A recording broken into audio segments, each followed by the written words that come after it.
Welcome to Hate to Weight, where two lifelong dieters talk about their current struggles with weight loss. Diets, we've tried them all.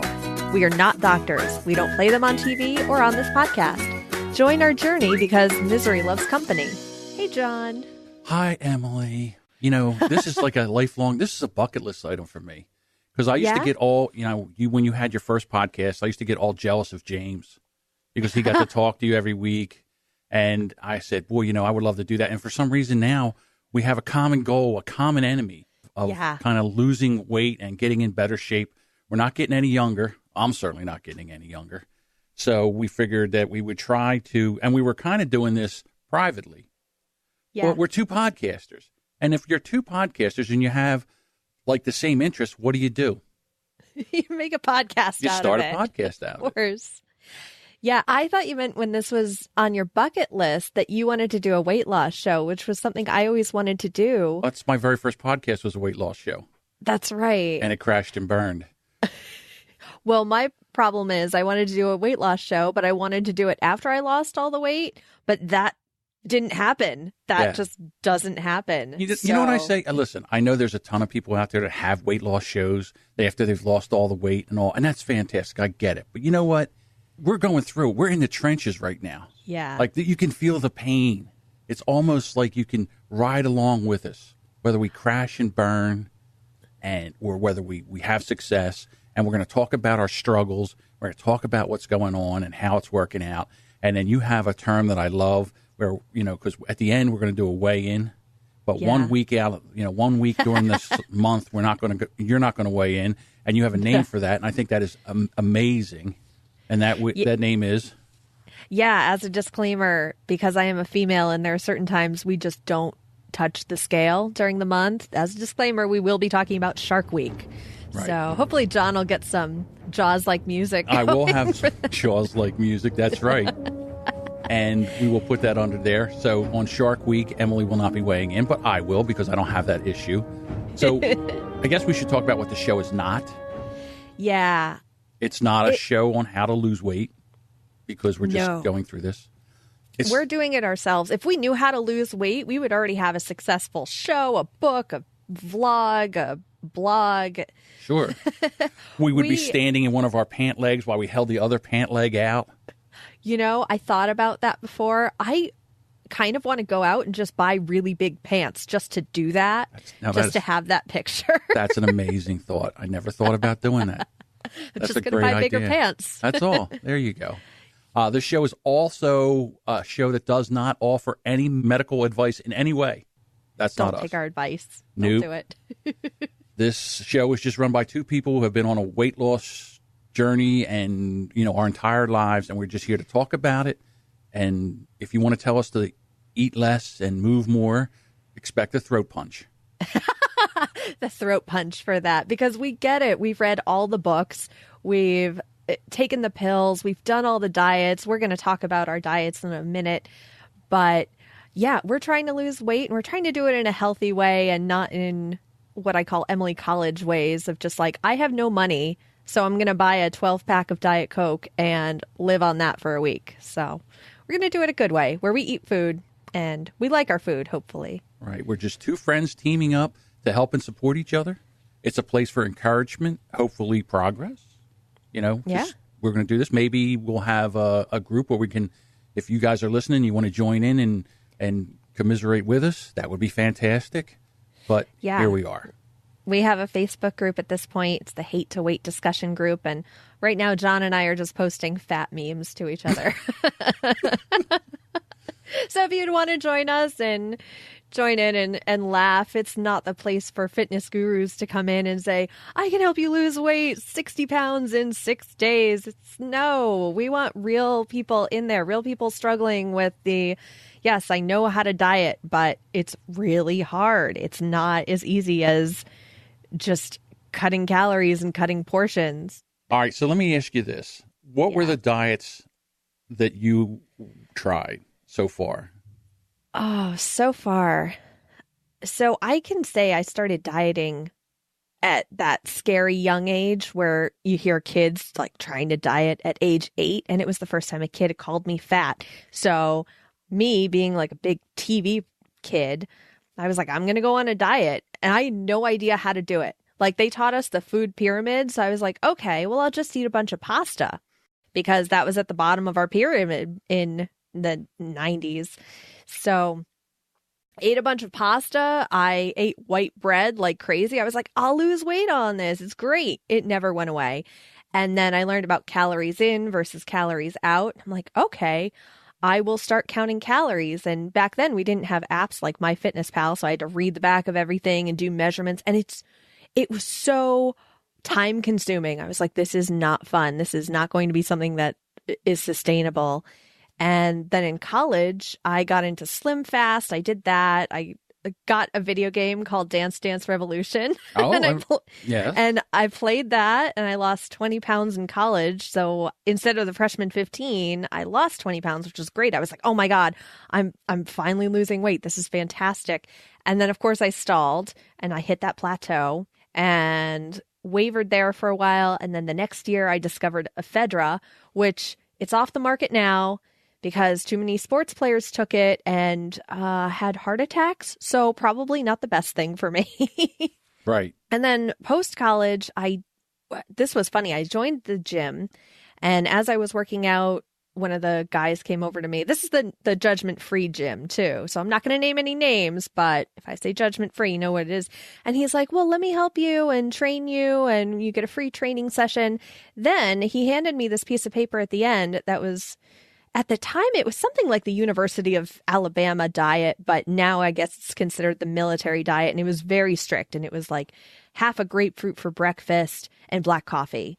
And if you can't have that, have watercress and lemon or whatever. And one of the meals was just a hot dog. And then not the bun, but just a hot dog and then vanilla ice cream for dinner. And I'm like, oh yeah, I could do this diet. And no, it was terrible. I hated that diet. I kind of hate hot dogs because of that diet. Okay. And yeah, I also went through the broke person's diet that I talked about where you just have no money. So I was also a smoker at the time. So one of my friends was like, before I started really smoking, she's like, cigarettes help you not be hungry anymore. So why don't you just start smoking? And at the time, cigarettes were $5 a pack. And she was like, well, what do you want to do? Spend that $5 on food or spend that $5 on cigarettes that'll last you a week? And I was like, oh, okay, that makes sense to stupid 21-year-old Emily. I was going to say, I can't believe that actually made sense to you, but okay. I mean, no judgment here, but I'm just saying, I understand. Yeah. So that worked. And then, I got down to probably my lowest after a breakup where I was like, I'm going to show him. I'm just going to eat salads and I'm going to work out like crazy. And he did get back together with me, but not because I lost like 6 pounds in a week. But and then we broke up again. And I was like, well, I'm not doing that again. That was crazy. So then I got married. I had kids. With my first kid, I gained close to probably 80 pounds. And walked it off. I was walking the mall every day with her and counting my calories and using MyFitnessPal to count calories and the books, Eat This, Not That, so I could still go out to eat and then order healthier versions. And then I was like, oh my God, I miss cheese so much. This book doesn't let me have cheese. So is it like the same thing like with cigarettes? You just found the pack that had the thing, like in other words, like some cigarettes would say, causes cancer. The other cigarettes would say causes low birth weight. And you're like, well, I'm not having pregnant right now, so I'll just go with the ones that say low birth rate. It's like you went for a diet that would allow all the cheese. You kind of moved into that. Okay. Yeah. That's the thing is like once you find all these different diets, I mean, I also tried low fat, low cholesterol. That sucked because again, no cheese. I love my cheese. So after my second marriage, I started on this diet called Trim Healthy Mama, which was like, fats are good. And that changed my thinking totally of just like, okay, fat doesn't equal fat, so I could have my cheese and I was so happy. But it's very keto-like and it's about splitting up whether you have a meal with fat in it or a meal with carbs in it and good carbs. There were a lot of carbs you couldn't have. You couldn't have rice or bread or flour. And I learned to cook differently with things like coconut flour and almond flour. And again, it was good, but it wasn't easy to sustain because I was cooking more. I kind of hate cooking. And not a big fan of being told you can't eat that because I have this rebellious side. And this is another thing that'll come up in the podcast is that John and I both have ADHD. So when we're told that we can't do something, that obsessive side of our brain is just like, how dare you tell me that? Like, nuh-uh. And it makes us want it more. So that is true. Yeah. So I did Trim Healthy Mama for a while. I did that while I was pregnant with my son now. And I only gained about 4 pounds with that pregnancy. So I actually went up about 16 and then started doing the diet to help with my acid reflux. Went back down to only gaining 4 pounds. He was fine. He was a perfectly big baby. But now he has a taste for bacon and anything meat because it's a very protein heavy diet. So now I'm doing intermittent fasting. And I've had a lot of success in the past 3 weeks with it. I love how I feel. I love that I can eat everything. John, on Tuesday, I had 6 pieces of pizza. Are you really? I'm not even sorry. Not even sorry. But it was in my eating window. And it was actually throughout the course of my eating window. And I was like, 6 pieces of pizza, it's fine. Bowl of ice cream, awesome. So let me ask you this question because I'm doing the intermittent fasting, but I'm doing a different. And I'll talk about this in just a little bit. Yeah. So you're intermittent fasting. Do you have a calorie plateau? Is there a calorie plateau or anything like that? No. Nothing. For right now, since I just started, okay. I'm getting used to, I'm doing what's called the 16-8 intermittent fasting. So for 16 hours a day, I'm not eating. And then for 8 hours a day, it's kind of like they open up the eating window and then I come charging out to the fridge, but I'm usually pretty good. I'm not stuffing my face. I'm trying to start out with healthy fat. I have 2 avocados upstairs that I swear to God, I'm going to catch it when they're finally ripe. I'm going to catch them, but Good luck. I'm afraid. That's like a unicorn. I'll tell you, we'll get into the avocado thing. I've fixed that. I've actually got a dude way of handling avocados. Oh, good. Okay, good. Because I need that because I think I bought 6 avocados this year. Haven't eaten any of them. I missed their window. Yeah, because they go ripe and bad in like 25 seconds. It's like you're sitting there waiting. All of a sudden, they're like ripe. You cut it, you get the pit out, and it's bad. Now, I'm only kidding. Yep. That's how it seems like to me. I don't know much about the avocado. Like, I'm a Jersey boy. Talk about a tomato. I know about tomatoes. But avocados, I don't get it yet. Maybe I'll learn. All right, so here's my big tip for avocados. Buy guacamole. Yeah. Buy organic guacamole. That's pretty much what I did. Yeah, that's what I had to do. Because I was going to make guacamole out of it anyhow. So why not cut out the middleman? Yep. So that's what I do. All right. So my turn? Yeah, John, what about you? Okay. So my dieting started when I was 10. I was cutting weight for football. And I was 10 years old. And I was trying to make the 105-pound team. I think I weighed 120 pounds. The day of the weigh-in for football, I was still at like 108 pounds. And they took me into a steam room, and I put a garbage bag, cut a hole in the top and 2 holes in the sides, and I put it over me like a shirt. And then I put 2 sweatshirts on, and then I was in the steam room doing sit-ups and push-ups for an hour at a time. And so I was soaking wet because I had to get they were trying to drain the water off me because at that point I was thin. So when we were supposed to step on the scale, back then you had long hair. So the coach said to me, if you step on the scale, don't step off, because if you step off, you're done. He says, immediately throw up in this bucket and we're going to shave your head. Oh my God. So I stepped on the scale and I weighed 104 3/4 pounds. So I didn't have to do anything. But that was the first time I had to ever cut weight for football. And again, I was a lineman. So within a week, they wanted me to get back up. So they were feeding me like steak and pizza and everything. And by the next game, which was in 2 weeks, I was probably back up to 120 pounds again. Oh, my God. So in high school, I didn't really, it was just the same thing where you just tried to restrict your diet. But when I really tried, I tried Fen and I tried Nutrisystem. And I had a brief bout with Weight Watchers. But then there was this diet called the Great North American Diet. You can't even find that anymore. I tried the South Beach diet. I tried the cabbage soup diet. My family made me go off the cabbage soup diet. I can imagine. Right. It can't be pleasant for anybody around. So then after I got married, I had an injury for work, and I used to work in the elevator business. So you did a lot of walking, a lot of climbing and everything. And it kind of kept my weight somewhat under control. Well, after I hurt myself, I took an office job, which was more sedentary. And then I started gaining a lot of weight. So I found this site, which was called Kimkins. Now, we didn't know it at the time. And this has got to go, let's see, it's got to be at least 10 to 12 years ago. They found this diet, and it was basically the ketogenic diet. But the lady who invented this and had the website, she was not, she was like us. She didn't really have any training.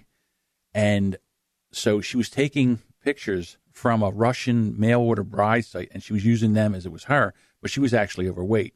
So there's lawsuits, and if you Google Kimkins diet, it says don't try this diet. But I lost 120 pounds on this diet. Wow. Yeah, and basically it was just limiting your carbs, and then what happened? You got into ketosis, and then you started burning fat.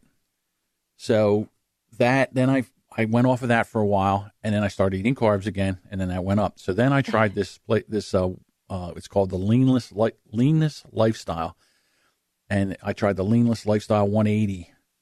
It was a website, and you have to pay I think it was $450, and you're in there for 6 months. And here's the kicker: if you don't do what this guy tells you to do, he throws you out. If you don't stick to it, he gives you 2 warnings, and then he tosses you. Wow. Yeah. I'm like, what am I doing? So finally I quit. I just quit it because I just couldn't take the nonsense that was in there. And, God bless it. There's a lot of people that took this and lost a lot of weight, and they swear by it, and they still teach it and preach it. I mean, he's still doing it. If you look it up, Leanness Lifestyle, you'll know what I'm talking about. And the last program I tried was the Whole Life Challenge. And the problem I had with the Whole Life Challenge was I didn't understand it, where they said you have to drink half your weight in water. But I didn't realize there was a limit to 100 ounces in a day. Oh, no. Yeah, so I'm trying to drink a gallon or 2 gallons of water. And I drank so much water, it put me in the hospital because I had completely flooded my body with water. And they put me on diuretics. And in 4 days, they had drained 46 pounds of water off of me. Well, there's some weight loss. There's some weight loss, right? So with all that, what I'm doing is the same thing you're doing, intermittent fasting, but I'm also using the ketogenic diet, which is a very low-carb diet plan, and it was actually designed in the 1920s for patients with epilepsy. And they say, and it's low-carb, and what it does is it eliminates the glucose kind of in your body, and then your body turns from a glucose-burning machine to a fat-burning machine. And I figure we're here to burn fat. So the science makes the most sense to me. It does. But the problem is that you can't eat any carbs. You can't eat rice. You can't eat potatoes. You can't have bread. You can't have any of that stuff. And people are like, I can't, no, I have to have a piece of bread. All right, I get it. But when you're into my lifestyle where now I'm having health problems, with arthritis and all this crazy other stuff that I'm going through, where my legs are swelling up and you got to wrap them and all this. And they say, well, if you lose weight, this could go away. I'm like, okay, I have to give up the bread, the sweet potatoes. I'll have to give up the potatoes, the French fries and stuff like that. But I'm a dude and I live alone and I'm like you. I hate to cook.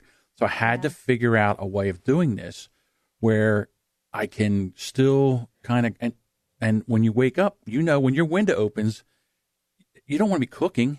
You got to have something there to eat. Yeah. So far it's been working out, and the great thing about this is the latest fad. I don't want to call it a fad, but this is the latest thing that everybody's gravitating to. Yeah. So there's plenty of information out there. There's plenty of podcasts about ketogenic diets. So I've been listening to them and following some of that, and there's information all over the internet. So far it's been working out. And I've got to tell you, I'm not really hungry, but I'm not over the brain fog yet, which is tough when you're trying to think of words.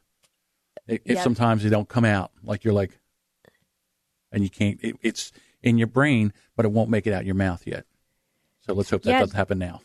Did you go through what they call keto flu? Yes. Yeah, that sucks. I had the same thing with Trim Healthy Mama because it's very ketogenic, except they do allow certain types of carbs that it takes longer for it to processed. So I could have sweet potatoes, I could have brown rice. You had to have smaller portions of it, but you could have certain ones. But basically any food that was white, couldn't have it. Nope, no white bread, no potatoes, no white rice. And yeah, you get that flu in the beginning of your body detoxing from sugar. Couldn't have sugar, like anything sugar, right. And certain sweeteners you couldn't have except for stevia. So I got a taste for that. But yeah, I hear you. You know what? Do you notice when your window opens up, you don't actually want crap a lot of the times? Yeah. That's the other thing that I like too. Now, what I've done for my dude cooking is I get bacon and I just take a regular cookie sheet and I put tinfoil on it and I just put all the bacon on there. I just bake it. So then I take that and I put it in the refrigerator. So I have stuff ready to go. But the nicest thing about it is if I don't feel like it and I just want to get up, I can go to someplace and get I can actually go to a McDonald's and get a sausage McMuffin with egg and then just throw the bread away. And it's the same thing. Or if I want to go for lunch and I don't have anything or I don't feel like eating a salad or anything that I have up there, I can always go to McDonald's and get a plain bacon McDouble, throw the buns away, eat the bacon, eat the cheese, and eat the burgers, and it works. So, and trust me, that's happened in the past couple of days. So it's sustainable. Yeah. And then there's Instapot, and we'll talk about the Instapot, I'm sure. Oh, we will. That's kind of how we started talking on Facebook in the first place. Is, oh, you have an Instapot? I have an Instant Pot. Oh, you're intermittent fasting? I'm also intermittent fasting. So yeah, so that's what we're doing. That's what I'm doing right now. I don't know, like I said, they say you can't sustain this. And I say, okay, I understand that, but I'm trying to get down to a certain amount of weight where then I can start to exercise more, hopefully walk more. And then, you know what? If I get down low enough and I actually make my goal weight, I might get myself a new set of knees. Yay. All I want for Christmas is my 2 new knees. So we'll see what happens. Is that kind of your non-scale goal that you have? Because I have goals that aren't just numbers on the scale. They're like, I want to be able to fit into these clothes again. Like the clothes I can't bear to throw away that I had. Oh, non-scale victories? I have a ton of them. Like I want to be able to go on a plane and I have to buy 2 seats. I would like to be able to go into a regular store and buy clothes that doesn't have an X at the end of the size. I would just be happy with 1X again. At least those are in stores. But now I'm in that double X territory where it's like, we don't want you wearing our clothes, so we're not going to make them in your size. However, they make bikinis in XXL, which, I don't know, to each his own, but. Right. Hey, listen, I understand that. And I understand that there's a lot of people that are saying, you know what, you don't need to change your body. And okay, so if we're going to get real here, I used to say back in the day that I was one of the healthiest fat people that you would ever meet. I could walk, I could climb, I could do anything that, most people that were thin could do. And, I would sweat a lot, don't get me wrong. But what happened was, doing that for 20 years, I wore out body parts. I wore out my knees. I wore out my hips. I wore out my ankles. So then, you have all this arthritis, and then you start to slow down. And then once you start to slow down, then you can't, you're still eating the same way, and then you start piling the weight on. So yes, if you're younger and you carry weight and you say, I'm okay with that, I get it. I get it. I don't think it's more, I don't want to say it's as far as an image or, as far as beauty or anything like that. I get all that. But what happens is if you carry that much weight around for a longer amount of time, you start wearing out body parts. And that's my issue with it. Like if I could get one person that's like 35 now that was in my window, and then they start losing weight now, so I don't have to go through 30 years of what I've just went through, then great. There we go. Yeah, that's what I'm at right now is I have 2 kids. I want to be able to want to go outside and run around with them and play with them instead of running for a second and then feeling everything run with me and not at the same pace as I am. So here's like my stomach running and then here's my legs running and they're not, it makes me feel all wobbly. And I want to be able to do that. I want to be able to not just get up the stairs and realize, oh my gosh, I am actually out of breath right now. And then one of my non-scale victories I really want to get to is, and this might be pretty soon, is I've been wearing a fake wedding ring since I was pregnant with my son, who's now 1. And I want my old engagement and wedding rings back on my finger. I miss them. And my husband's like, well, do you want to get them resized? And they're made out of this metal called palladium, and it's actually harder to make it bigger than it is to make it smaller. So I'm like, no, it's going to be a lot of money. And then that'll just be admitting to myself that, okay, I am this size. So that's where I want to be. I've done the same thing about clothes. I will not buy any more new clothes at this weight. I refuse to. So until I can get back down into some of the sizes that I used to be in, I won't go out and buy clothes. So I kind of have a uniform right now where I wear the same thing every day. But then again, we work from home. I work from home. You work from home. Yeah. So it's not really a thing. And I got to tell you, the other non-scale victory for me would be just to be able to go out and do things and not have to worry about where I'm going to park. Am I going to be able to find a place to sit? Here's another one. Being able to sit in a restaurant in a booth instead of getting a table. That would be nice. Yeah. So these are some of the things that you do that, like, most people say, what, you don't fit in a booth? Yeah, I don't fit in a booth. So yeah, these are some of the non-scale victories. Yeah, absolutely. So what am I going to do now? When I get in a booth, I'm going to go, look, there's room. I don't know.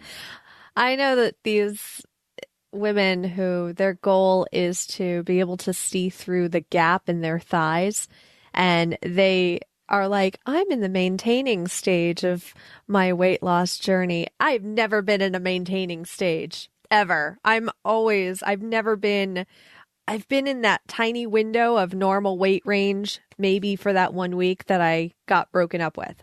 And that was it. Is that a thing where, I know what they're talking about, that thigh gap thing? Yep, but they want it. They want it. But, sometimes because of your body type, that might not ever happen. I know. Especially if you're at the age where you are able to give birth and have children, because that's where all your, I think it's something like, we're not doctors. I think this is where all your estrogen a lot of the estrogen is stored in your body, because, it's all the reproductive area, and it's the hardest to lose, especially if you are in that age range of having kids. You're going to have fat there. Again, I'm not worried about how I look. I'm just worried about getting healthy. So whatever that looks like, whatever that weight is, whatever that is, where I can, where I'm healthy and I can move around and I can do things, that's what I'm trying to do.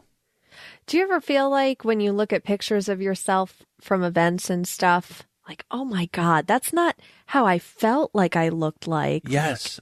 Yeah. Because I feel like there's this skinny person inside of me who's walking around every day thinking of how I look. And then when I look at myself in a picture, not in the mirror, in the mirror, I'm just like, okay, that's how I look. In a picture, though, it floors me every time now. I can't stand it. I understand, because like college, there's a couple times when I was at the college radio station, they were taking pictures of us and stuff like that. And I'll look at the picture and I'm like, holy cow, look how thin I am. And at that time, I was trying to lose, like 25 pounds. I was like, oh, I'll tell you what, if I could just get that 25 pounds off, the ladies would be falling all over me. Yeah. And that's so funny that we think, well, if I just lose these 25 pounds, then, I'll be rich and I'll be famous and I'll be able to go and get the man of my dreams or the woman of my dreams and stuff. And it's like, no, once you start trying to lose weight for yourself, though, I found that's been my most successful with diets, not, losing weight to get a guy back. Right. Or losing. Again. So it's just, for me, it's just about being healthier and being able to move more and not being the guy, just there's a ton of things that I do now that I can't believe that I actually do. Okay. Here's another one. Plastic furniture. I'm afraid of plastic furniture. I get the same thing. My husband and I we have this store in Connecticut called Ocean State Job Lot, and it's kind of like, it's not a junk store. It's kind of off-brand things and just odds and ends. I mean, you could buy everything from a garden hose to cat toys to, it's not like a Walmart, but it's kind of smaller. I'm trying to think of what to compare it to, but I guess kind of like a dingy or Kmart. But they had this lawn chair for 2 people, And he just hopped his little self into it and was like, come on. And I was like, no, I don't trust it. No. Like, I trust it for just me. But he's like, no, come on. It's so comfortable. I'm like, it won't be for me. I will be worried about the thing collapsing. It's the display model. We'll have to buy the damn broken thing if I break it. Just no, nuh-uh. I've broken one in a water park in front of a couple hundred people. Oh, no. Oh, yeah. Oh, yeah. I don't know if should I tell the story? Yeah, tell the story. Okay, so I'm at the water park with my children and my girlfriend at the time, and this was after I was divorced. So we're waiting, and I'm sitting in one of those Adirondack chairs. You know, just you sit in it, and it's plastic, and I'm sitting there, and all of a sudden it snapped. Now it had arms. So when it snapped, the legs went out, the arms came in, so I'm trapped in this thing. It's got me like a grip. It's almost like it's like teeth. It's got a hold of me, and I can't move. It's got my arms, and I'm sitting there, and everybody's like, oh, my. So they come running over to me, and I get that super strength, like when you're like it's flight or fight, and I just pull my arms out. I snap the arms off. I cut my arms, and then I just kind of rolled and stood up. Like I just stood straight up. It was just all pure adrenaline. And they're like, are you okay? Hold on, we're going to call somebody. You're bleeding. And I'm like, no, I'm fine. I'm fine. Yeah. And then I just, all right, kids, let's go. And then we just moved to another area of the park. But yeah, it's just one of those things where after that, I was like, damn, I can't sit in a plastic chair. I can't, sometimes I look at some of them folding chairs. I'm like, is that steel?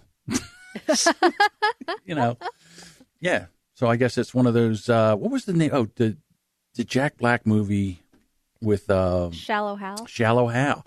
Yeah, I had a Shallow Hal. What's that chair made out of? Steel? So it's one of those things. So it's these are the things that that we think about, that we go through, and this is one of the reasons why I want to change this. Yeah, and PSA for anyone who, I don't know if you're skinny and you're still listening, but PSA for you, don't call attention to the fat person who just broke the chair. They can get up by themselves unless they're really calling for help. We want to blend in as much as possible. I got to tell you, I did not feel judged. Like everybody came over to help me. Like they were going to come over to help me. So I did not feel judged, and they were very, very nice. But still, it was probably top 3 of the most embarrassing moments of my life. Oh my gosh. So this is why we're doing this. Yeah. This will be our starting point. Right. All right. So speaking of starting points. Yep. Are we ready? We're ready.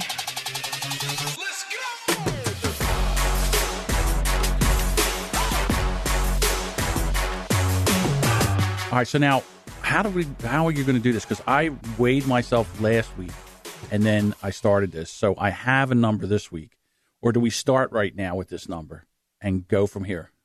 I think we're going to start. I'm not actually going to say my number. Right, so this will be ground zero? Yes, this will be ground zero. So every week we're going to do a weigh-in, and it's not going to be actual numbers, but we will be saying if we lost weight or if we gained weight, and we're going to say, I lost 1 pound, or I might say something like, I lost half a canary today, but different weight measurements. So we're both at ground zero. I actually have a nice round number, which I was kind of happy about. I had Shark Week last week, so I didn't have to worry about that. After Shark Week, I got down, since starting keto, I was down 7 pounds. And then today I went up a pound, but it's okay because it's a nice round number. It's that zero. Actually, it's like at the end is a 9.5. So I'm like, I'm just going to round up. So next week, I will definitely have lost some weight. So I'm good. Okay. I'm the same way. I have a nice round number, which is fine. Yeah. So we'll go from here. And then next week when we start, we'll do this at the end. So just like on The Biggest Loser, you have to wait till the end. Should we have we'll have weigh-in music, and then we'll do all that kind of stuff. We actually might even have an announcer. We don't know yet. Yeah, I hope so. I hope we can get him. Yes, he's big time. So we'll figure out that, and then we'll be back. All right. Any last parting words? Well, I'd like to say that this will be the heaviest we will ever be on the show. I love that. I never even thought about that. How about that? Okay. I like that. Okay. And again, this is a show where you can also join in. We actually have social media already. We do. We have the Facebook group that I talked about, Hate to Wait discussion group on Facebook. And we also have a Twitter I set up, although I don't know how active I'll be on it because I think you and I both have a lot of Twitter accounts because we're podcasters. Well, that's the other thing. I'm going on a diet. I'm going to lose some Twitter accounts during this whole thing. I have to. I actually tweeted that today. I said, I've actually ruined Twitter for myself. I used to have an account for everything, and now I have to kind of bring everything into one account. So I don't even know which account to tag you in anymore. I know. I'll tell you which one. I already know which one. So check us out on Twitter. It should be in the show notes. And then we'll be back next week. Next week. All right. Let's do this. All right. So we're going to be putting the show out on Mondays. So check Mondays. It should, subscribe to the show. That would be great. And hang out with us and watch us lose weight, crash and burn, cry, all the stuff, all the things. Yeah, hopefully we can make it funny and not very prescriptive or trying to amp you up. We've amped up music, though. We've amped up theme music. I do have that. I will put that in now. Thank you for listening to Hate to Wait. For more information, you can visit hate2wait.com for show notes and links to anything we talk about in the episode. If you'd like to join us on our journey, we would love that. Please be a part of the Hate to Wait discussion group on Facebook.